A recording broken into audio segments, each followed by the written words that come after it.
We're here to protect you and the ones that you love. It's a good feeling to know that our efforts aren't going unnoticed. It actually brought tears to my eyes to know that we have this support. You're welcome. I must just say, you're welcome. It's stressful, but we're not going anywhere. Welcome to another edition of Bucknell Softball Through the Decades. This is the decade of the 1980s. My favorite, that's my decade too. Welcome to another great night of softball conversation between head coach Sarah Caffrey, one of our current student athletes, Noelle Garden, alums from the 80s. It's a great group. I want to thank Geisinger for sponsoring us tonight. Geisinger has done a great job throughout the pandemic. And as always, they do a fantastic job day in and day out with our student athletes here at Bucknell. So I want to thank them for everything that they do. My name is Todd Newcomb, and as I mentioned, we have a great group of alums. I'm going to introduce them, and then I'll turn it over to Coach. So I'm going to get right to it. So first of all, Noelle Garden is our current student athlete on the phone with us tonight. She's a freshman infielder from Longmont, Colorado, and we thank her for being on the phone, on the call. And then our alums, I'm going to introduce our alums with their maiden name so that if you went to school at Bucknell with these folks, you're going to recognize the names right away. So our first guest is from the class of 1984, Meg Giannicello. She was a four-year letter winner and the team captain in 1984. She hit Bucknell's first ever home run. I don't know if everybody knew that, but now you do. She hit Bucknell's first ever home run. She was an all East Coast Conference outfielder in 1984, Bucknell's first ever all conference selection. She was also a four-year letter winner as a member of the basketball program, and she won the Margaret L. Bryan Award at the Department Senior Awards Dinner. Our next guest from the class of 1985 is Dawn Becker. Dawn was a four-year letter winner. She has the fourth best career ERA in Bison history at 1.68. She ranks ninth on the career shutouts list with 6. She was an all East Coast Conference pitcher in 1985. She was a two-time East Coast Conference Scholar Athlete of the Year in softball. She was a two-time Academic All-District honoree, as well as a two-time National Academic All-American second team selection. Dawn was inducted into the Bucknell Athletics Hall of Fame in 1997. Our next guest from the class of 1988, my favorite class, is Patty Owens, or Patty O as she's known in the Bucknell softball circuit. Four-year letter winner and team captain in 1988. She was an all East Coast Conference selection in 1985, and Patty won the Bison Club Award at the Department Senior Awards Dinner. Our next guest from the class of 1989 is Denise Lippitt, a four-year letter winner and team captain in both 1988 and 1989. At the time of her graduation, she was the career record holder in both walks and games started.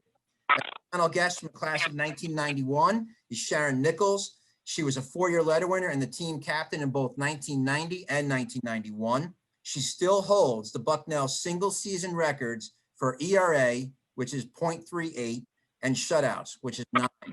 So among the career records, she ranks first in ERA, first in shutouts, second in wins, and fifth in strikeouts. She had 4 no-hitters and a perfect game in her career and compiled a streak of 59.2 consecutive innings without an earned run in 1991.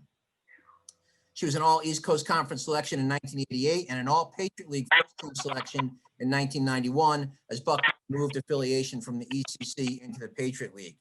She won the Christy Mathewson Award at the Department Senior Awards Dinner, and Sharon was inducted into the Bucknell Athletics Hall of Fame in 2001. So, Coach, this is a pretty great group. I'm going to turn it over to you. 0.8. Wait a second, Coach. Wait a second, Coach. We've got a surprise guest. All right. For those at home that don't recognize the young lady that just joined us, that's Hall of Famer Terry Grieb. Coach Terry Grieb arrived at Bucknell in 1978 as a young coach, and 42 years later, she's still a member of the Bucknell Athletics Administration. Grieb began her tenure as a head volleyball and softball coach, as well as an assistant basketball coach. During the 1980-81 academic year, she was the head coach of all 3 sports, making her the only woman in Bucknell history to coach 3 sports in one season. All told, head volleyball coach from 1978 to 84, head softball coach from 1979 to 90, and 92 to 2000, head women's basketball coach in 1980-81, and assistant women's basketball coach from 1978 to 80 and 1981 to 91. Grieb's greatest success came on the softball diamond, where she became the program's very first varsity head coach in the spring of 1979. She was a six-time conference coach of the year while amassing a program record 307 victories in 21 seasons, and she guided the Bison to the 1997 Patriot League title. 8 of her former softball players are in the Bucknell Hall of Fame, and she was Bucknell's first volleyball coach as well, where she won 90 matches in 7 years with that program. So welcome to Coach Grieb. Now, Coach Caffrey, I'll turn it over to you. Grieb, what a gal. Hi guys, I'm really excited to talk to you all tonight. This is the 5th of our calls, and it's been really, really fun the last few evenings to kind of get to know each of you and your stories and how you ended up at Bucknell. And then obviously anytime you get to be around Grieb, you know that it's going to be a really fun conversation. So I'm really excited to kind of dive in. I will say just briefly, my name is obviously Sarah Caffrey. I've been on campus for about 2 months now. It's been a really easy and awesome transition. Everyone calls me Cy. My maiden name was Sygrest, and like all softball players, we all have our nicknames, right? So I will answer to Sarah. Caffrey's still kind of new to me, but Cy's really kind of near and dear to the heart. So I don't want to talk about myself, so I'm going to dive right in because I'm so excited to hear what you all have to share with us. And I thought the first question, we could kind of just go around this room and just say where you're at, where you're from. What have you done since you graduated? What was your career or is your career? And then tell us a little bit about just kind of, what you're doing now. And I can just call you guys out in the order I see you on the screen. And Patty, you are directly next to me. So if you want to lead us off. Sure. So I left college and was working for the General Electric company. I was a math major at Bucknell and thought I definitely did not want to be a math teacher. And I was a computer programmer for GE for 10 years, but I wanted to get into coaching, and that led me back to school to get my teaching certification. And so after 10 years in the business world, I became a high school teacher, and I did that for a couple of years before I found out that I was pregnant with twins.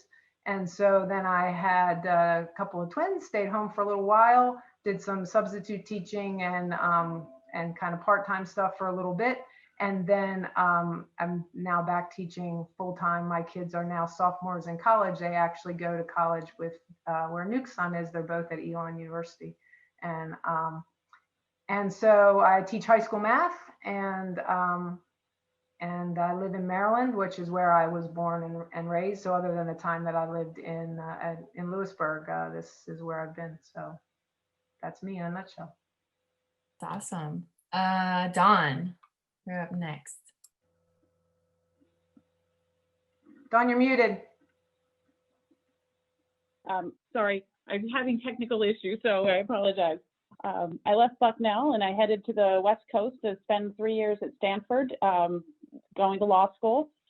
Just interesting fact, at Stanford, softball happened to be a club sport when I was out there, so anyone affiliated with the university could play. So I actually played 2 more years of softball at Stanford, which was pretty cool. Got my law degree, headed back east to the Washington, D.C. area, which is where I've been since 1988, which is when I got out of law school. And I've spent the last, it's hard to believe, 23 plus years working for the same company, which is a real estate company that we own, basically shopping centers and other types of real estate, where I am the general counsel, head of HR, head of IT, and there's lots of other stuff in there. But it's been a pretty good ride, and have 4 of my closest friends down here that I see a lot are 4 of my sorority sisters from Bucknell. Awesome. I'm still jealous of the staff. Meg, you are up next. Okay, I'm Meg Ginicello, and after I got a history degree from Bucknell, I went out to Arizona, to the University of Arizona, to do graduate work in Native American Studies, because I had a great professor at Bucknell, Professor Richard Drennan, who made a major impact in my life. Then I actually got a teaching certificate, and I was a high school history and government teacher. And then I also coached JV softball and then high school basketball. I became an administrator. I finished as an executive director in the Chandler Unified School District in Chandler, Arizona, and I retired in 2018. My claim to fame is as a basketball coach. In 2000, I was the first woman to win a basketball state title as the coach at the highest level in Arizona, which at that time was 5A. Now it's 6A. Yeah, and I have 2 kids. My oldest son, Wyatt, is a senior at the University of Portland. He's a mechanical engineering major. And my younger son, Carson, is a senior at Basha High School. And so my husband, Don, whose last name is Stoltzfus, so those of you familiar in Pennsylvania, that should sound similar. He actually grew up right outside of Bucknell in Watsontown. And we didn't realize that until we met at graduate school at the U of A. That's awesome. The amount of alums that we've met that are married to also people either from Bucknell or alums is crazy. Denise. Hi, everybody. I'm Denise McShay, otherwise known as Lippy. Sometimes Denise, who the heck is Denise? After graduating in '89, I was the opposite of Patty. I actually got my teaching certificate while I was in school, and then I never taught after that. I've been working in marketing and marketing operations for 30-some years now.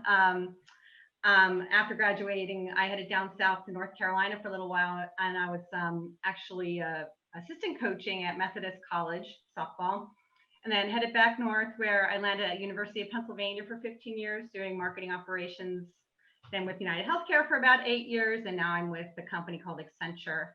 I have 2 daughters. One's a sophomore at Penn State and one's a sophomore in high school. I live right outside of Philadelphia in Havertown. And unfortunately, my daughters are volleyball players.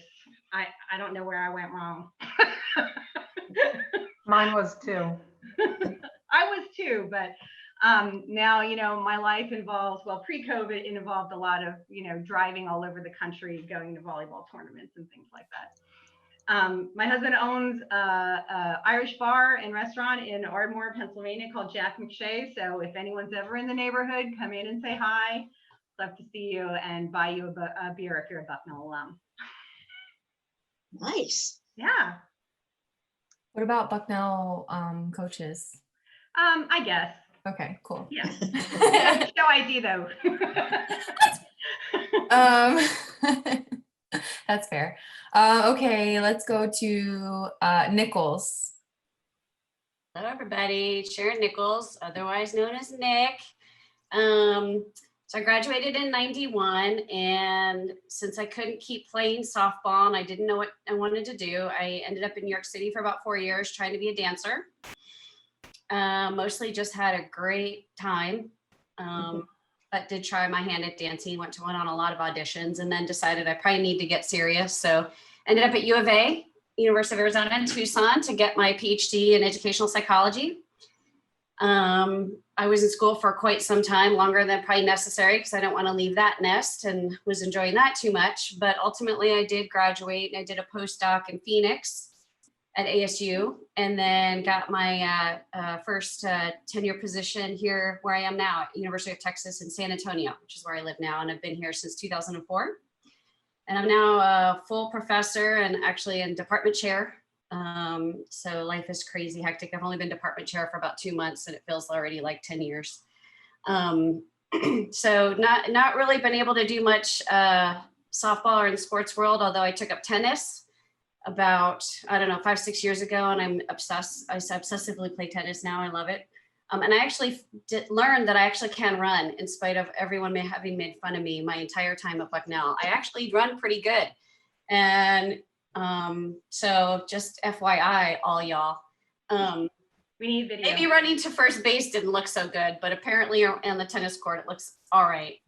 And that's about it. Just been here and No kids, have a dog right now, and just, working and enjoying life.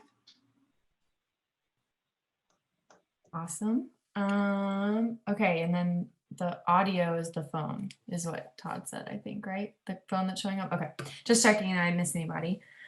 Okay, so my next question is, this will be a little more fun to hear. So take us back to the beginning. I don't know, I know some people were recruited or maybe they weren't. I know it was a little bit different, but tell us about your recruiting experience or just how you ended up at Bucknell, what ultimately kind of guided you to kind of choose the Bucknell experience. And we can start back with you, Patty. All right. So, and when I showed up at Bucknell, I believe that Becker and those folks felt that I was recruited, and I sort of was.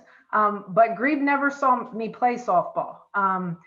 They were recruiting one of my basketball teammates was being recruited to come play at Bucknell, and Grieb came to see her because she was an assistant basketball coach at the time, came to see her play basketball and saw me play basketball as well. And I guess she figured, since basketball wasn't the sport I was trying to play, and I was actually pretty decent at that I must be okay at softball, because I don't think she ever did see me play softball. And I was a first baseman at Bucknell, and I was a first baseman all through high school. But had she come to see me, she wouldn't have seen me play first base, because my senior year, I didn't play first base. I played the outfield when I was in high school. So I wasn't officially recruited, I guess, but they had just graduated a first baseman, and I slid. And I chose Bucknell because I really wanted to play a sport in college, but I really wanted to be a student in college. I wanted to go to college for the academics. So I really chose Bucknell because it allowed me to do both. It allowed me to continue to play sports, but also get the education that I was looking for. Love that. Dawn. So I wasn't recruited. I showed up on campus just to do a regular old tour and asked if I could meet the softball coach, and Grieb happened to be around. And I mean, come on, how can you not like Grieb when you meet her, right? And she was barely older than I was at that point in time. But it really, just as I think so many people, you fall in love with the campus, and it was close enough to home for me. And I will admit it was a little tough when, one of Grieb's comments, me coming in as a pitcher, was just, well, we have a really good pitcher coming in from Minersville. Like, oh, great. But I said, what the heck, let's do it anyway. And that was really it. I love these stories. Meg.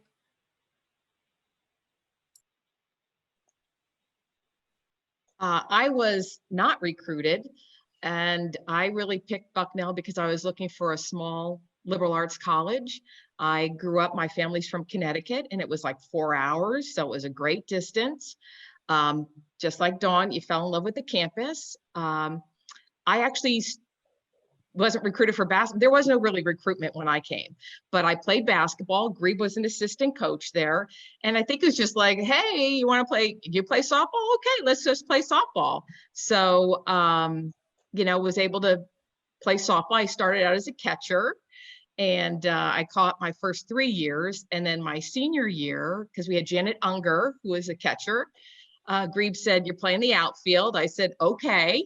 And, because you just wanted to play, right? I mean, that's sort of what it was all about. It's a totally different time. I mean, I think it's going to be really hard for kids nowadays to understand that. I mean, I'll be honest with you, I never played fast pitch softball in the summer. I only played slow pitch softball, and there wasn't a whole lot going on, and you just sort of figured it out. And we sort of grew as a team, I think. And my naivete, I didn't realize how young Grieb was. I didn't realize how close in age we were, probably until about, 20 years out of college. But I think that probably was what really was really unique about the team is, first of all, the type of student athletes who were there, all different girls, doing all different majors. I had never met a girl who was an engineering major. I had never seen somebody, you know, a female who was in the hard sciences. And, you know, that exposure was just really wonderful. And I went to a really small Catholic high school. I mean, so I was really limited in who I had, you know, met and known and everything. But yeah, that's my gig. No recruitment, and it was the best thing that ever happened to me. I was so fortunate to be able to play 2 sports in college and have great memories. You know, everything wasn't great. Let me just tell you that much. There were some tough times, but it's well worth it. It's become a part of who I am. Hey, what was Janet Unger's nickname now that you brought her name up? It's one of the classics. I can't remember what her nickname Felix. was. It was Felix, yes. Oh, okay. Felix Well, I Unger. remember other people, you know, like Ferret and Hopper and Deeber, but yeah, And we all have our names. My nickname was Face, Meg Face, so. Patio furniture. I love it. Softball wouldn't be as fun without all the nicknames. Oh, no. So it's, sorry, Denise, you're up next. I'm not. Lippy. Lippy. Lippy. Speaking of nicknames and speaking of Minersville, the Minersville connection. So Beck referred to the pitcher who was coming in from Minersville. There were 2 sisters, the Connolly sisters, who played for Grieb before I was there. And I think back in the day, Grieb, correct me if I'm wrong, but there were friends of the program, right? People who would let you know about athletes in different areas. So I remember Grieb coming to watch me play, but when the day she showed up, there was no game.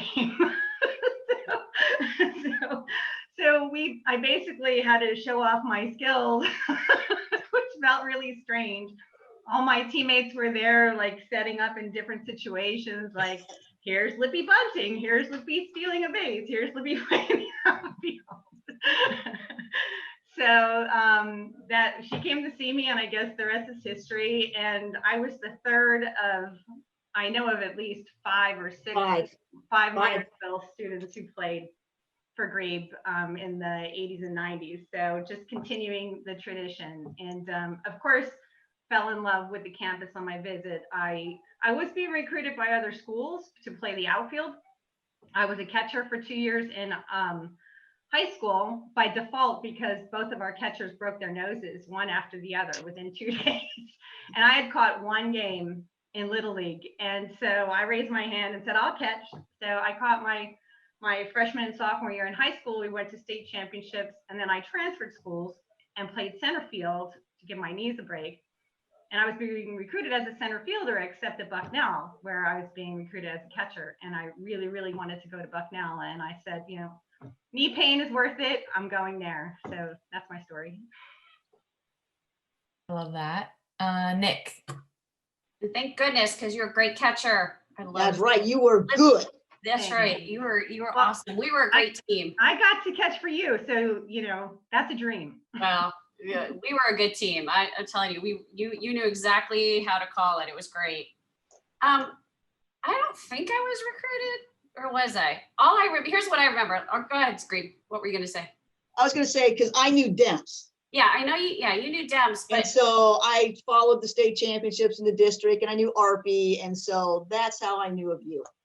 so I went to Williamsport High School just up the road. I grew up in Williamsport, and we won state championship the year before I went to Bucknell. But what I remember of that whole transition was I didn't know what I wanted to do. I didn't know where to go, but my mom told me I had to go to Bucknell.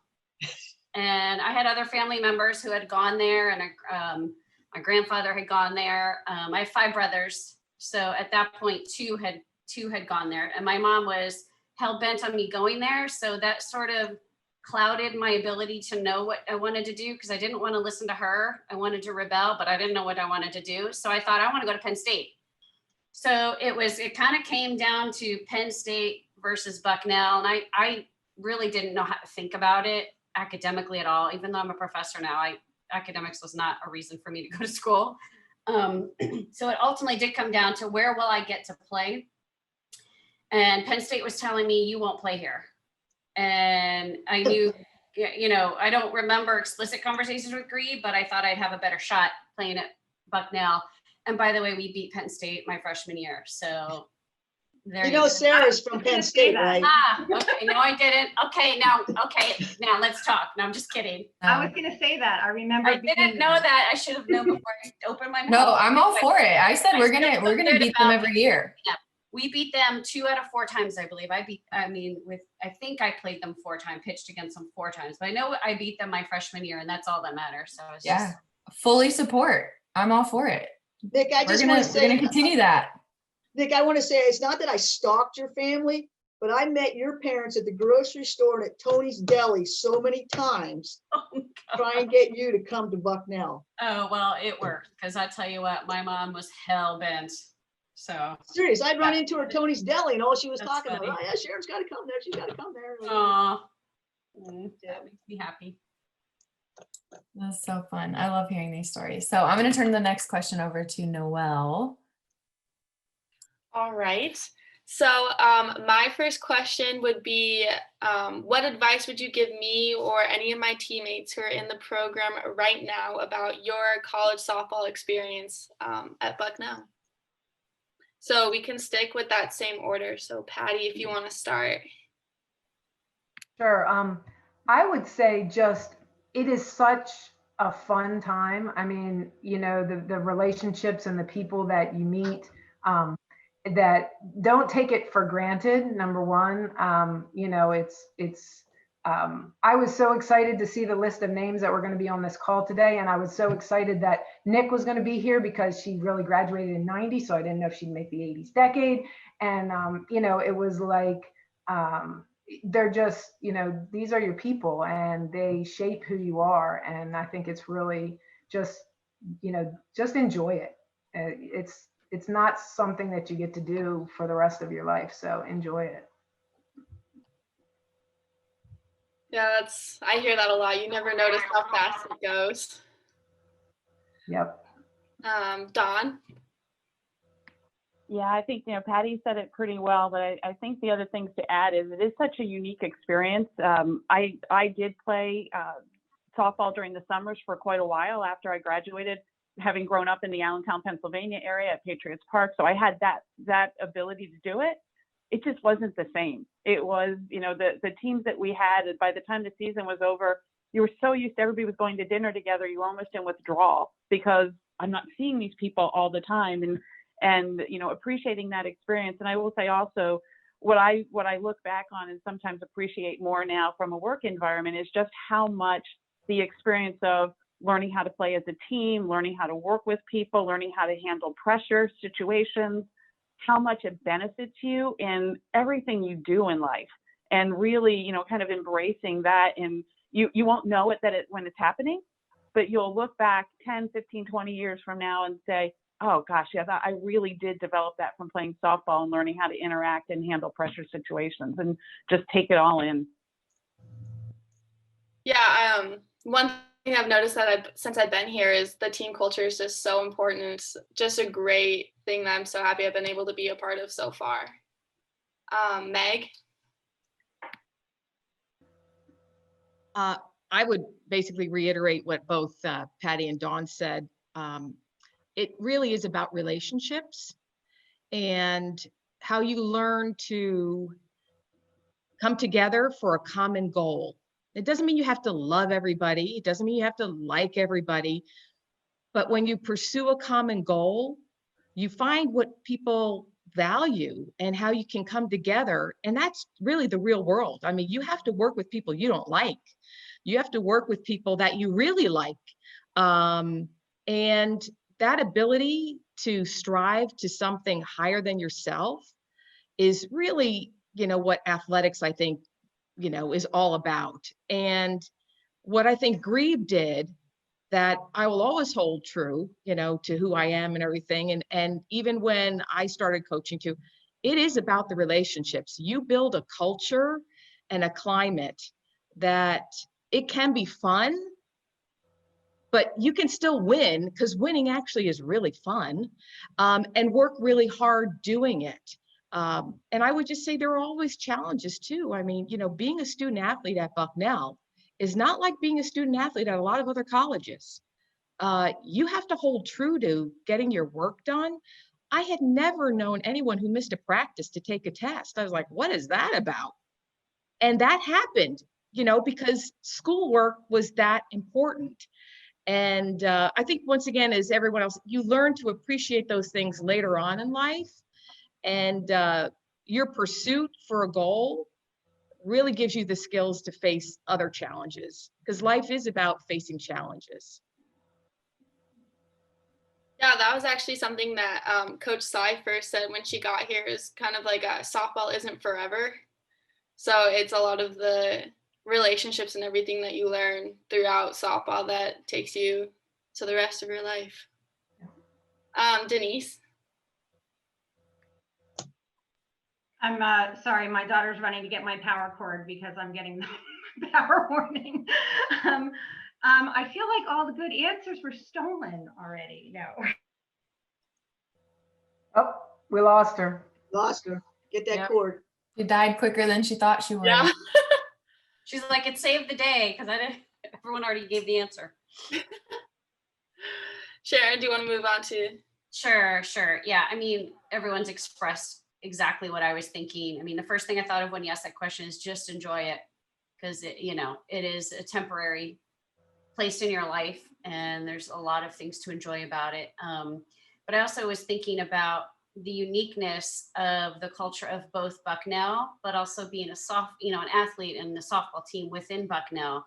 There's I think because it's small, and because of the high standards and everyone's sort of in it together, I think that sort of camaraderie and that knowingness of each other and those relationships is something that just sustains over time. I've been living in the West for some time. I've been away from the Northeast for a long time, but even today, like seeing Lippy and Patty O and folks I used to play with, there's like this familiarity, this reconnection that's just so familiar and like home.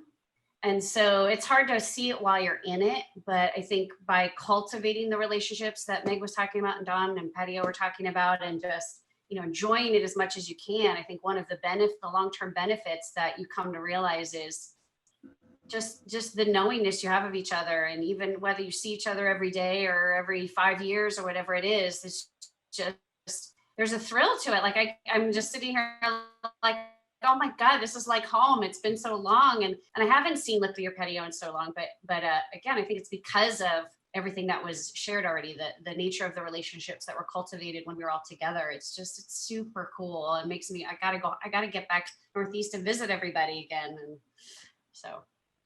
Would you guys say it was also like you danced, you were dance committee or dance company, and Becker, you were in a sorority, right? Phi Mu maybe or something, or so you could do other stuff. So you could do other stuff. It was still different. It was different. Yeah, a different time. Sorry, didn't you talk over it? Yeah, it was different. I was in a sorority too. I don't have near the relationships or the sense of that familiarity with them or connection. And same with dance. With the dance world, because I did do dance right after college, I did maintain those contacts immediately, actually roomed with some folks, but I've since lost those connections. And even though we went to Bucknell, it's not quite the same. The softball is definitely the unique sort of placeholder of the sentiment that I have, for sure. Yeah. I would also add that with this group of people, like Patty, I remember I followed your sisters and growing up, and then when they got married and had kids, and I mean, Meg, your parents, your dad was an official. Becker, I knew your parents all the time in the stands, even in the summer when we were going against each other. It was just like, it wasn't just you guys that I recruited or had on the team. I had the whole family. Yeah. Is that something that's sustained over time? That is true, because we always had parents there. There were families around. Like, is that something that's been sort of a constant over the years?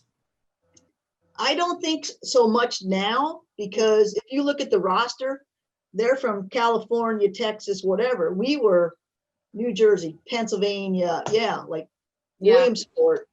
Yeah. We'd go to Pates Park and we'd go off the field and we'd go out there to the pavilion and there'd be a spread of food, and it was just like a family reunion. Yeah. It wasn't like a softball team.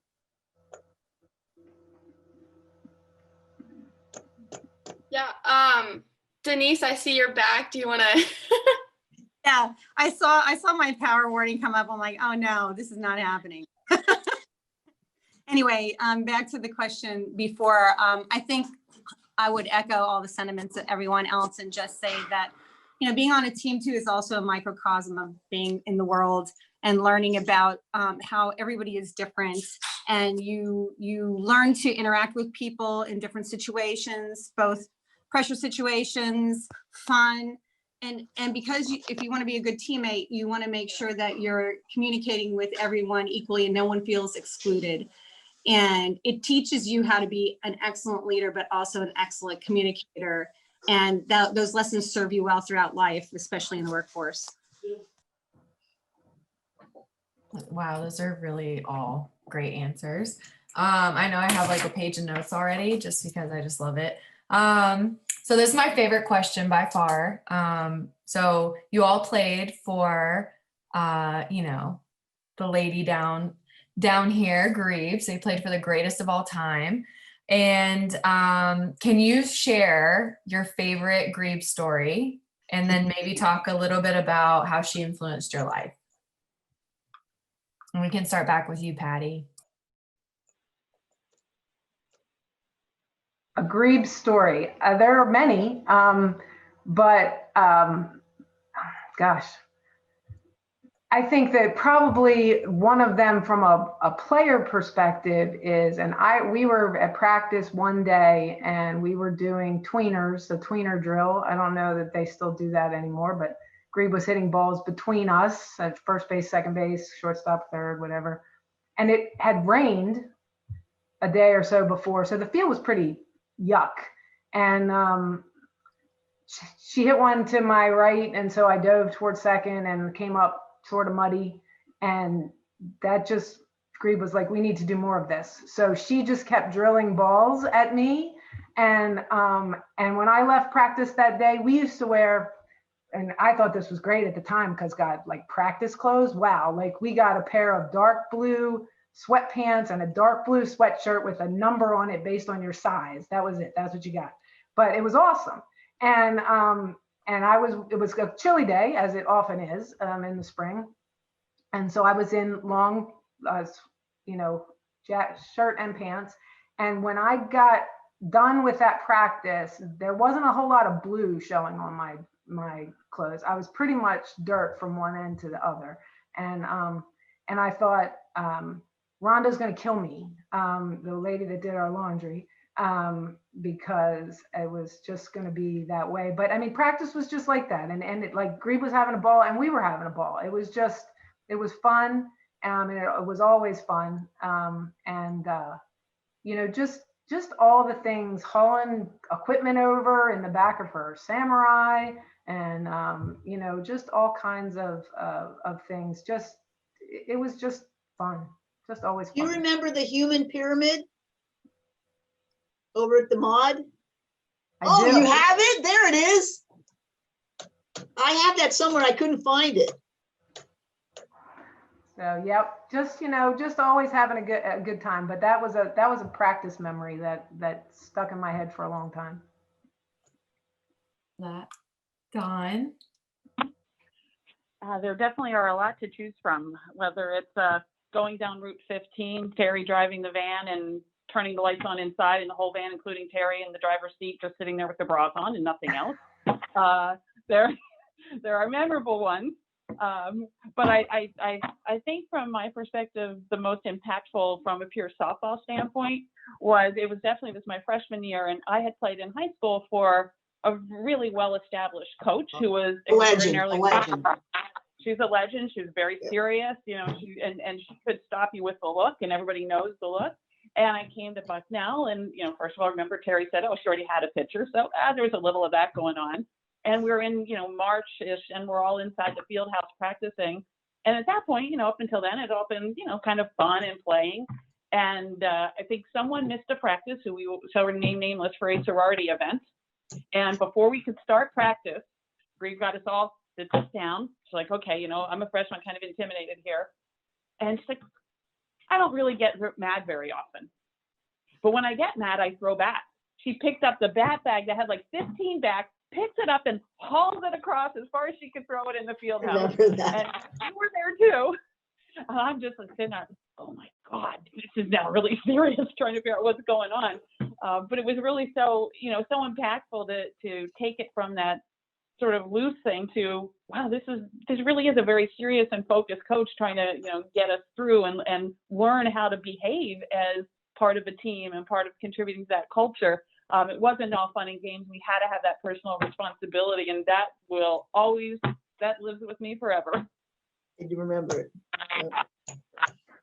Little Grieb threw a bat bag of all those bats. Good for you, Grieb. I love this. Meg? Okay, so my story for Grieb, I think it has to deal with when we would drive to the games, in the vans, which once again blows my mind that we would be doing this nowadays. You have your student athlete driving the van up these roads in Pennsylvania in the snow and stuff. Oh my gosh, talk about liability. But we would always have our little brown bag for lunch or the food. I mean, it's like, oh my.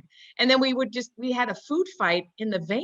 I mean, people just started throwing, I think they were like turkey sandwiches. I mean, it was like, ugh. And we just thought it was like, hey, this is sort of fun. But no, with Grieb, I think, so, Terry I was on the basketball team when Terry was a coach there.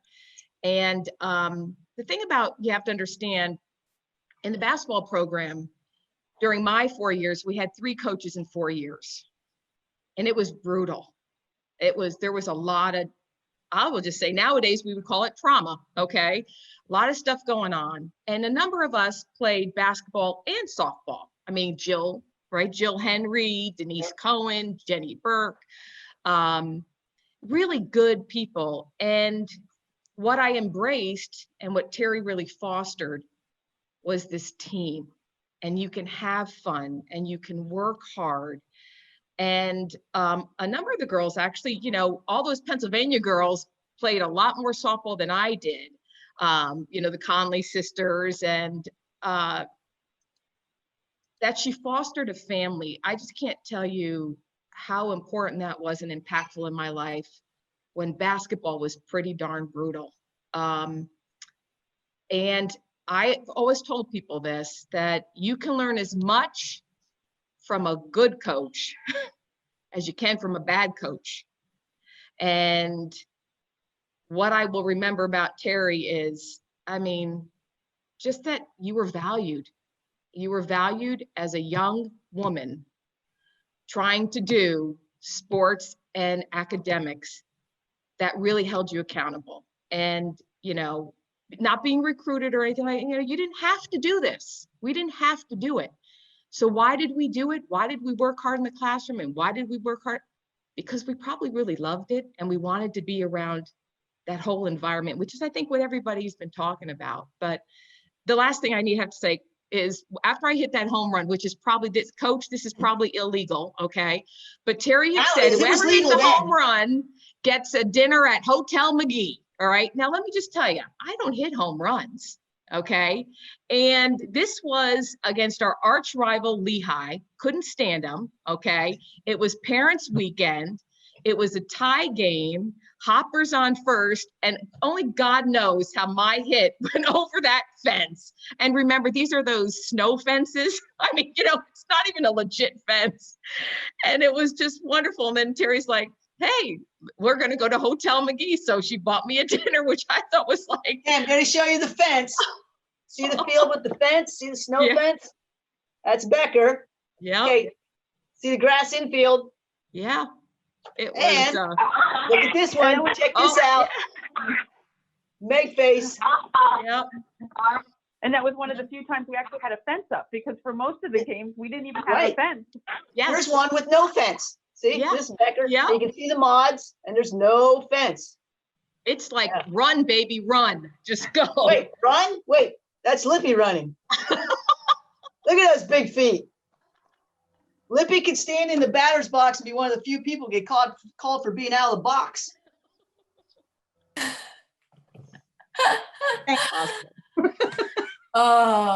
Hey, Okay. can I show you so- another field shot? Look at this. Okay, this is called no dugouts, no scores table.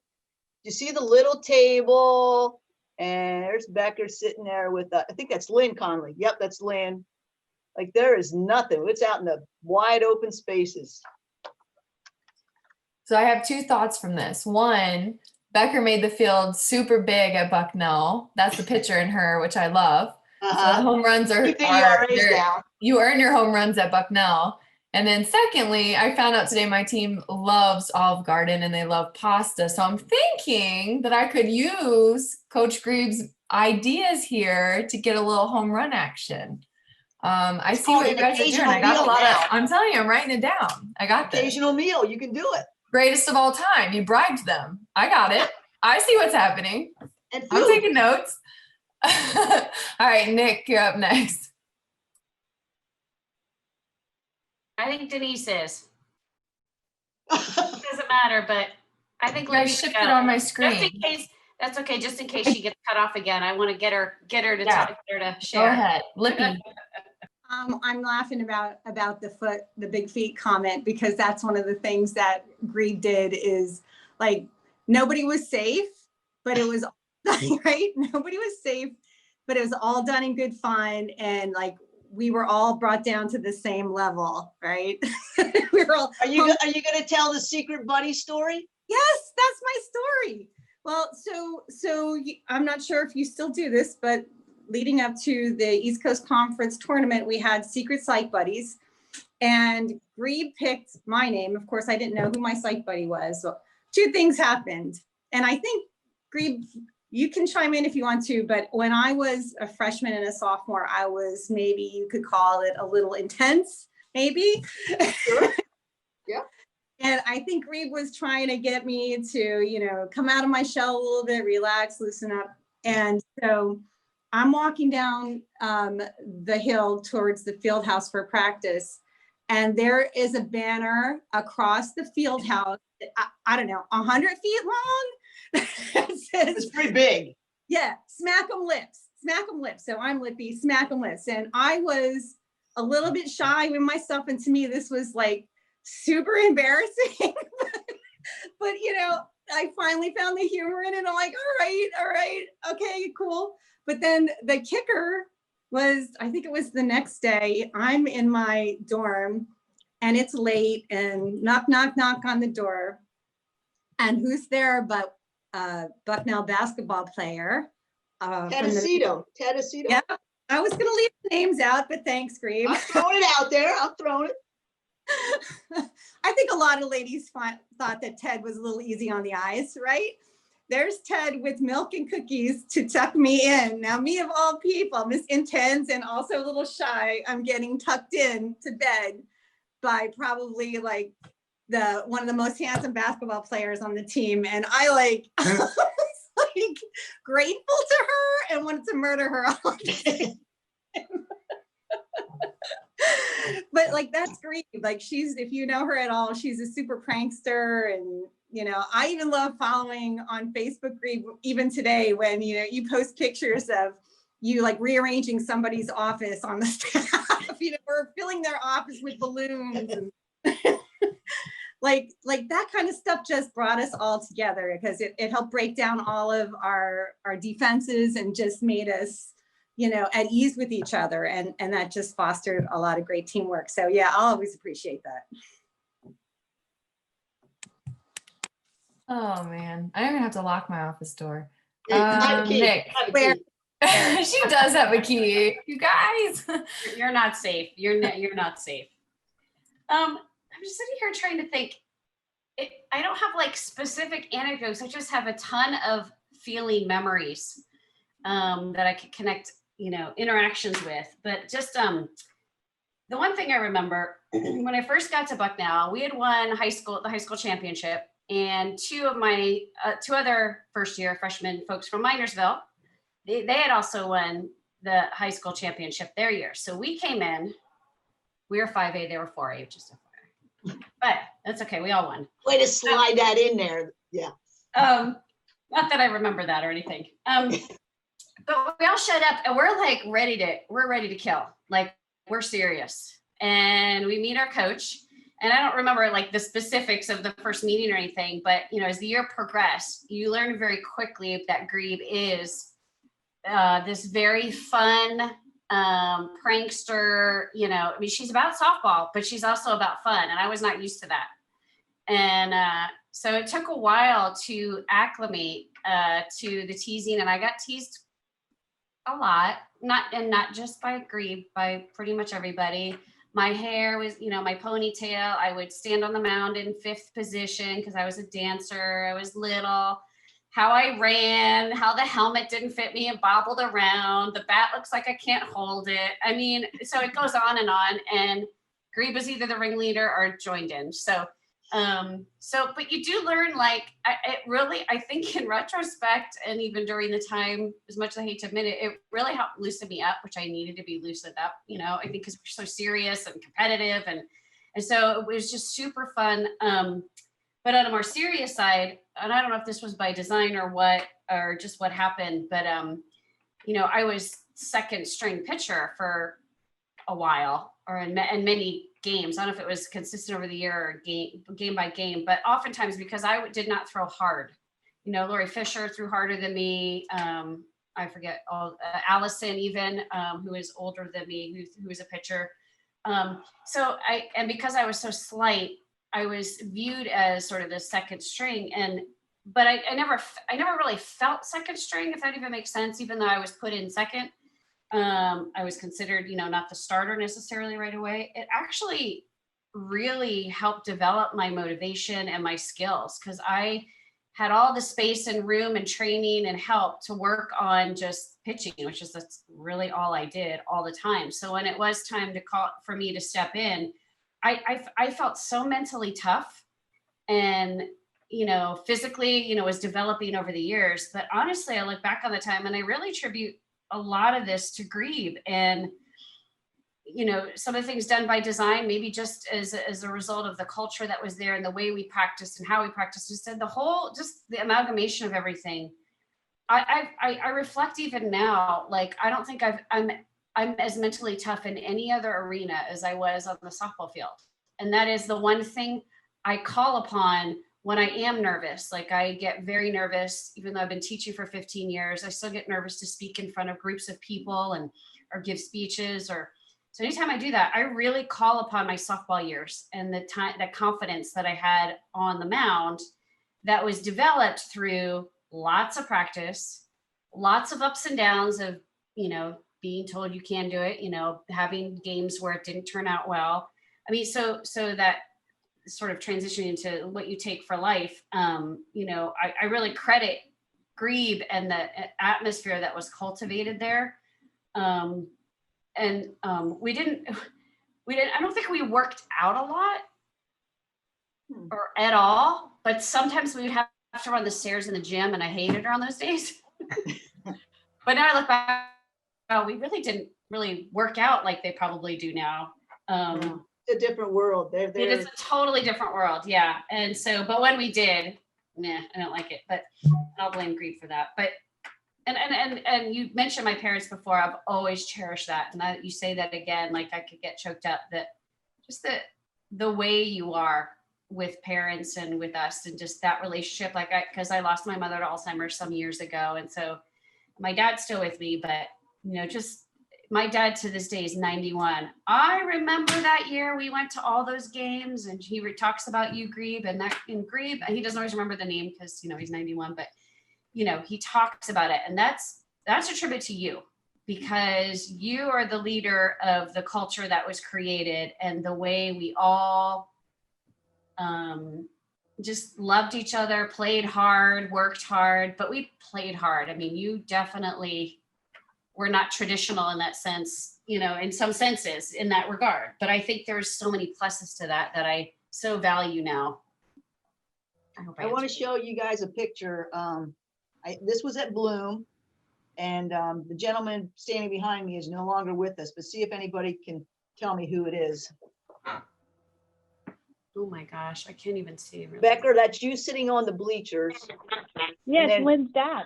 It's Lynn's dad, and Kathy Calhoun and Hopper.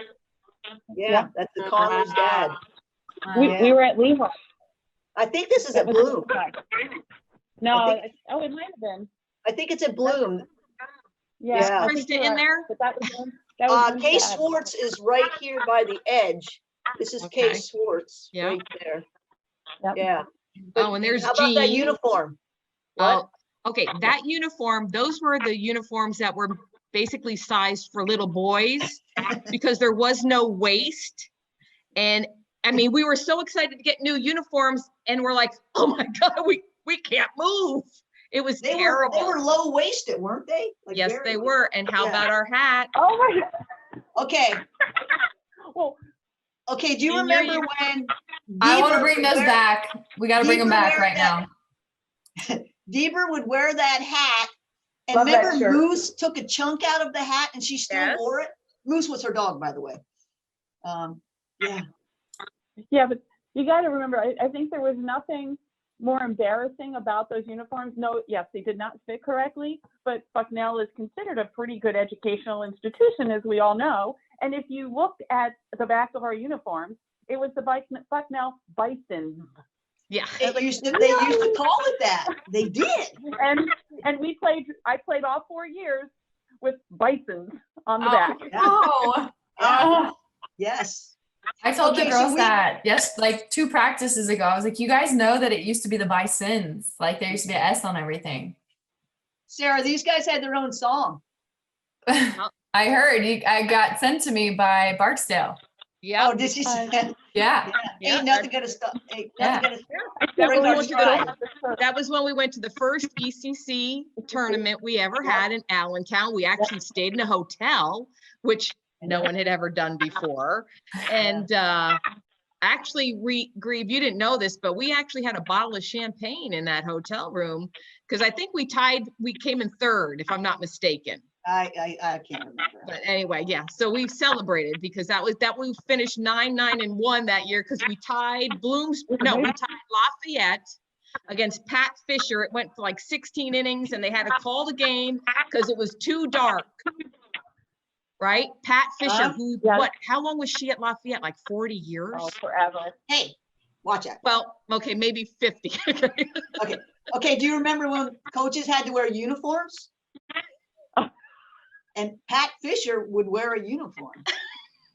That's all I'm gonna say about it.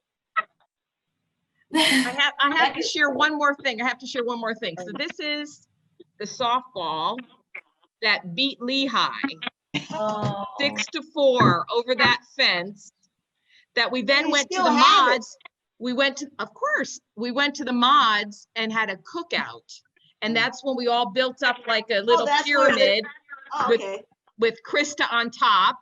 And if I'm not mistaken, Muffet McGraw was the coach of Lehigh. So I say Meg 1, Muffet 0. Muff, who just stepped down as the basketball coach at Notre Dame. Hall of Fame coach, Hall of Fame basketball coach. She coached softball at Lehigh. Yeah. Yep. I had to share. I love this so much. Okay, this next question is for Grieb. Obviously, you had a long and storied career as the Bucknell softball coach. What were some of the most rewarding, or what's your favorite moment, especially with this group that's on the call right now? So give us one, like, this was the best thing, or something that you really cherish. I can't say a specific, but post game with the whole parents and stuff, those were great times.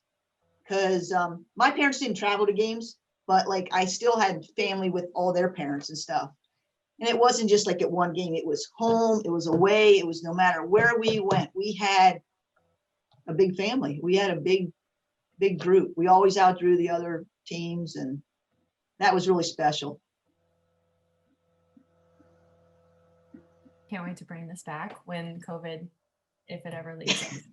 Okay, so I have the last question for you guys. Again, I've said this about every question, but this really is one of my favorites. What advice would you give me as the new head coach? This goes to Terry as well, of just like, what can you leave me with for me to kind of take forward and put on my team that I have now?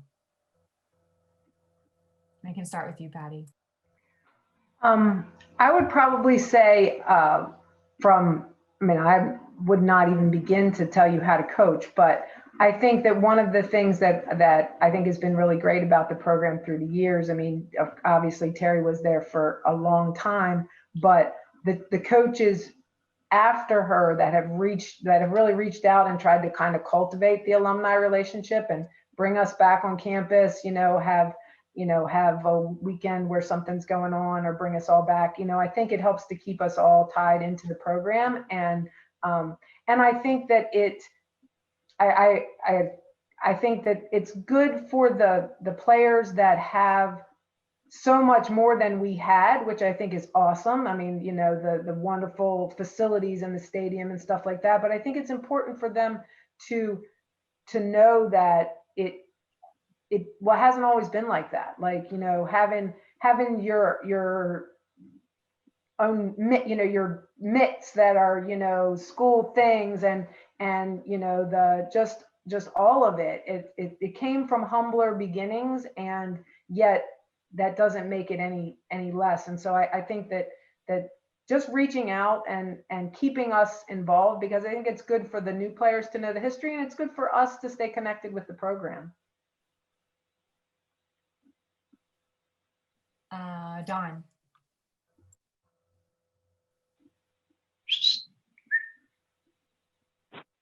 Sorry. Patty went exactly where I was, of embrace the history. And one of the things that always, that I didn't really fully appreciate, I think, until the end of my softball career at Bucknell, was the folks that were seniors when I got there. They really started the program along with Terry, and right there at the beginning, and the fortitude that it took in not particularly attractive facilities that weren't really designed for anything, but it was really just this passion and love for the game that people wanted to do it, and then the relationships that formed. And I think that kind of history tells such a story about the program. And I think there was nothing more fun than the 40th anniversary, right, when we had that a couple of years ago, and seeing everybody back and seeing all the things that each of us have contributed to where the program is now in some form or fashion. And everybody's contribution is hugely important. And I love hearing from Nick and Lippy of what they did, because they came shortly after I was gone, but I know it was such a key part of continuing to move the program forward and continuing to give back to the opportunities that the girls have today. So embrace that, because I just think it's so critical. Yeah, thank you for sharing that. That's one of the first things I heard from my current roster, is how special and amazing that 40th anniversary was. So I love that you brought that up. Meg. What I would say is you want to foster strong women leaders. We need more women leaders in all that we do. And playing sports gives women a venue to be strong, make decisions, show your physical skill as well as your mental ability. And women need to have a place at the table. Sports provides them that opportunity and build them up. So I think it's not just about building a team, it's also instilling leadership qualities, because everybody can lead a lot of different ways. But our voice and our perspective is different from men, okay? We have different things, and we have things that matter that people can learn from. And I just think that's where it needs to be. And frankly, we need more women coaches in women's sports, because they're out there. They're quality coaches out there. And I think, one of the things that I've learned from when I started is that women coaches have actually gotten a heck of a lot better. You either evolve to be a better coach when times changed, or you were out because you can't do that stuff anymore, So I would say foster women's leadership. We are all role models. I think, these folks here, people do unbelievable things in their lives that I think young women nowadays can learn from and be confident to share, because really our future is in their hands. I mean, our future is in their hands. So we want them to be smart, making, decisions that are going to be impactful for everyone. And then I agree with the history. Yeah, because we had nothing. And when you have nothing, even little things are wonderful. I mean, we love this stuff. This was like, oh my God, you got your own hat. You got to keep your hat. What's up with that? So, in making sure people don't have a sense of entitlement is, I think, really important. Staying humble, staying thankful. Well said, Meg. Very, very well said. Denise. Lippy. So, I'm going back and forth on your nickname. I'm sorry. That's okay. It's Lippy. Two pieces of advice. One is don't ever forget to take a player with you to a game. Agreed.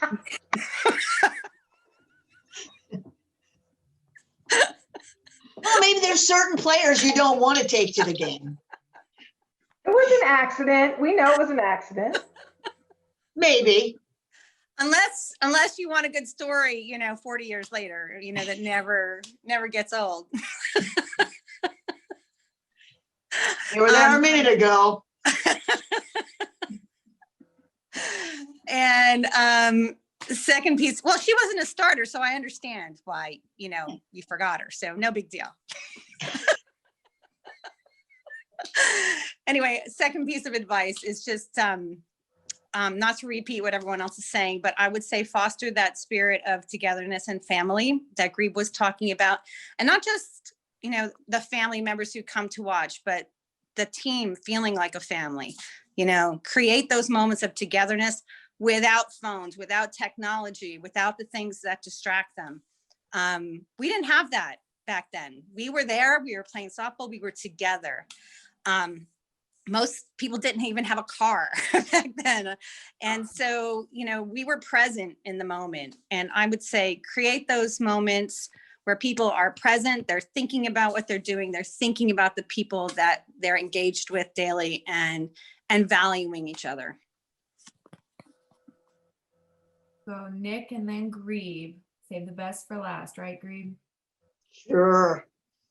Yeah, everyone said so many wonderful things. I certainly can't add much. The only thing I guess I'm thinking about that I could add is, because I was just thinking about mental toughness types of things, is capitalize on losses and our mistakes. Winning is great, but we don't learn a lot from winning. We learn when things go wrong. So I think as a coach, those are great opportunities to engage with players in various ways to help them reflect on it, to help them get stronger, to help them see that things get better. Girls, my world, I study motivation and I study, learning. Girls tend to be afflicted with perfectionistic dispositions, the desire to be perfect. And so, and I'm certainly one of them. And I had this trouble. I did really well my freshman year. And then my sophomore year, I had the sophomore slump. I couldn't keep getting better. You're not going to always get better. And I couldn't handle it emotionally. I was not equipped. I would run off the field after a loss because I was so hurt and I didn't know how to handle the pain. I'm supposed to win. Wait, I lose? Wait, what? And I would go off running and cry by myself, and then I'd get it together and be okay. But I kept it to myself, and I didn't want anyone else around to know it or to experience it with me. And I think, we know a lot of the data say that, when it comes to academic learning, you learn more, you remember more, it's more deeply things are more deeply understood when you struggle, when you fail, when you fall down. And so I think the same is true in athletics and in competitive sports. So I don't have specific ideas for how to do this, but I think it's good to process those things in ways that remind everyone this happens, but we get better. We go back, things can always change, things can always get better. So that's just one thing I was thinking about. And then just to build off what everyone else has said, and particularly Lippy talking about the family thing, keep it fun. I mean, Grieb is a master at the fun part in addition to everything else, and just brought this lightness that I think is also helpful when you have people who are very intense and serious and worried about winning. If that's the case, I think fun is a phenomenal anecdote, and even teasing. Maybe I wouldn't recommend. I'm not advocating teasing. This is being recorded, but I don't know, just have fun. Okay, so it's my turn now. So I'm gonna emphasize more on the recruiting. So I think that when you recruit or steal from other programs or whatever it is, I think you got to recruit the whole family, especially today, because I hear how many times these helicopter and snowplow parents are calling in here. You got to know what you're getting into with the families these days, because you better be prepared when your kid's sitting on the bench and they're not playing, because they might have been a big star in high school and they come in here and now they're not, they're sitting on the pine. So it's all about recruiting the whole family. And I kind of think that's what I did, because I love talking to ththese guys' parents, and I still do. I was talking to Jenny Snyder last night and I said, do you know your dad Instagrams me about once a week? And she goes, what? I said, yeah, he's a Facebooking with me. And I'm like, yeah, I mean, it's just the way it is. So, and then if you ever looked at our rosters, we had so many local kids, like Nick was close. Fink was close. The Minersville kids, Pottsville. So that allowed us to have more people at the games, and it also got us more press coverage. And I think those areas were kids that got down and dirty. They weren't afraid to work hard and go get it. So really getting to know the area where these kids were from. I was I didn't always have an assistant coach. So I made connections with high school coaches or club coaches, because how many people said, oh, she didn't come see me play, but no, but I might've talked to, was it Mr. Hummel at Minersville? Was that his name? Hummel? Mr. Homa. Homa, yeah. Homa, yeah. Yeah. And, you know, he'd be talking to me once a week, telling me what Colucci's doing or what Smoke's doing, you know, like it's getting to know the high school coaches in this area. So that would be my advice. Can I say one more thing? Yeah. That was good, Grieb. Don't forget to take care of yourself. These are crazy times, well, especially right now, but just in general, life is so much different. You know, I can't imagine what it's like to be in college right now. It goes for both of you. But the pressures are phenomenal, and they can be unrelenting. And so just don't forget to take care of yourselves. That's all. No, I appreciate that. And wow, I am blown away by these calls have blown me away. There are no words. It's been so cool to experience you guys just from your hour worth of snapshot of your time at Bucknell. And I don't even think that does it justice, just because it's such an amazing place. And I think Bucknell's a feeling. Somebody told me that and it has stuck with me. It's not a place, it's a feeling. And I have felt that since the moment I even entertained the thought of wanting to come here, and it was a no-brainer for me. So I appreciate it so much. I appreciate your time. I'm sure Noelle is going to walk away from this with so much more appreciation for what we have. And I can't wait to get to know you guys more through this process. And I'm so appreciative. And so thank you very much. And I will turn it back over to Todd. Thanks. By the way, guys, I took her to the farmer's market already.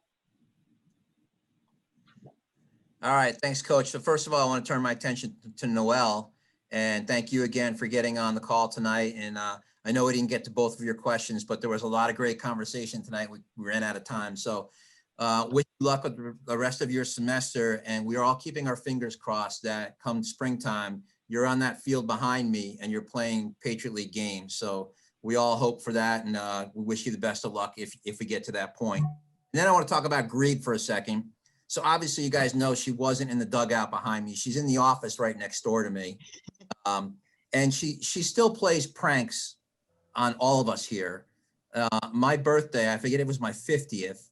I opened the door. Well, I couldn't get the door of my office open because she literally covered every inch of my floor with plastic cups filled with water.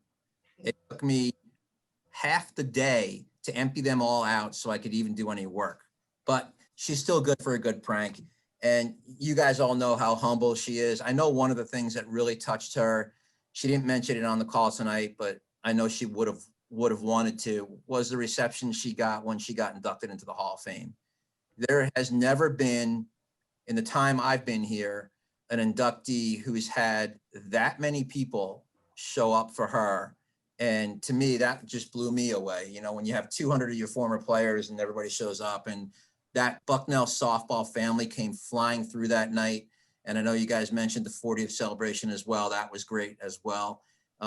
So really what I'm getting to is I want to thank you as alums of the program for what you did, not only while you were here, but what you've done since you left here. The Bucknell softball program would not be what it is without the support we continue to get from the alums that came before the current kids in the program. And I know how much I appreciate that and how much our current student athletes appreciate that. So thank you so much for that. And then finally, for those of you tonight that tuned in to watch, we thank you for doing that, and go Bison.